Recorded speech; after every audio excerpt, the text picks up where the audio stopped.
Borrow from my 401k to fund my non-working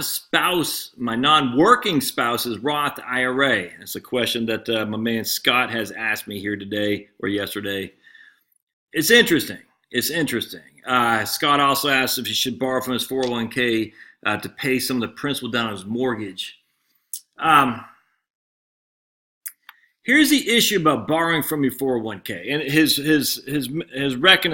reasoning. It makes sense actually. He's got a 401k through his employer that they match 5%, but he also has another 5% put into a side 401k essentially, which is their old pension plan. He contributes the max to his Roth IRA on top of that, but his non-working spouse doesn't have anything. He's like, look, why don't I take the amount that from my 401k and dump that into my, we'll call her Charlotte, her Roth IRA, get tax-free growth, and that way she has a Roth IRA as well. And then he says the interest would be 7% a year, which he says that's not a problem because I'm paying that back to myself. I get that. And then he also says one other thing I was contemplating was borrowing from my 401k to put towards the principal of my mortgage. Here's the drawback. I like the idea. I like the idea a lot, Scott. The drawback, though, is it's not you still have a payment you got to make. I mean, so that's the issue. So if we just took simply, say your wife Charlotte you're going to borrow $7,000 from your 401k. That's going to be our present value. You're not going to have any future value. You're going to have to pay that over 60 payments, and you're paying 7% is the interest. You're going to have a monthly payment of $138 a month.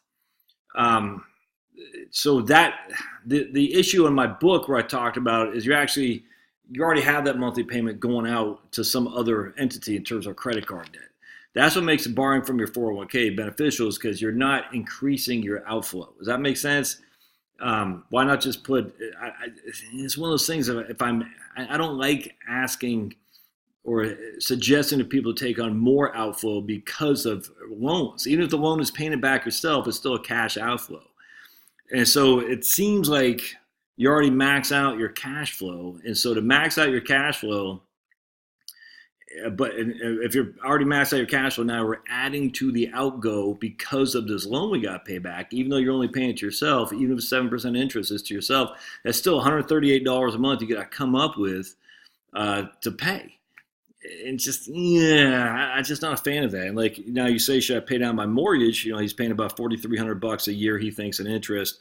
He could cut that back quite a bit with paying, borrowing a significant amount of money from his 401k. And remember, the max you can do is $50,000 or 50% of your equity. So you're not going to do more than $50,000. But let's just say this $30,000. He thinks he could make a pretty good dent. It could, but $30,000 again on a payment like that, present value, your monthly payment there is $590. That's $600 going out the door. Yeah, the issue is if you can't borrowing from your 401k to pay down a debt or to eliminate a payment of some sort makes sense to me. I don't like the addition to other cash flow, if that makes sense. I don't like it. I worked on some spreadsheets before I even did my book. My inclination is better to borrow from your 401k, put into a side account. It wasn't a Roth in this case. It was actually just a taxable account. It get the step up in basis as opposed to dying with that 401k. And my whole part was we're going to take assets that are tax deferred 401k assets, move it over to tax free asset at death, but also more qualified dividends and long-term capital gain, much more tax favorable while I'm alive.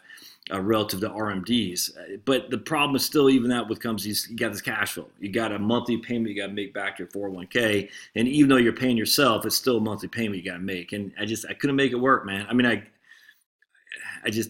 not in the nature I was doing it on the conservative approach. I guess you could make it work if you're looking at 10% a year growth or something like that. I messed around with that enough. And it didn't do it for me the way borrowing from your 401k to pay off a credit card did. In this case, you're not even paying off your mortgage. So you still got your mortgage payment, but now we're going to add another $590 a month. Even though you're paying yourself back, that's a cash outflow. That's a cash squeeze. So I don't like it. I think Yeah, I don't think you should do that. If you have excess cash, just do dollar cost averaging to your wife for her Roth IRA, saying a dollar cost average an extra $140, something like that. Don't mess around borrowing from your 401k unless you're removing a debt, a cash outflow. I don't see the benefit of it. I imagine someone could do some spreadsheets, but if you're squeezed already, borrowing from your 401k is only going to perpetuate that being squeezed financially from cash flow. So I'm not a fan, but a good question. Appreciate it, man. Thanks, now.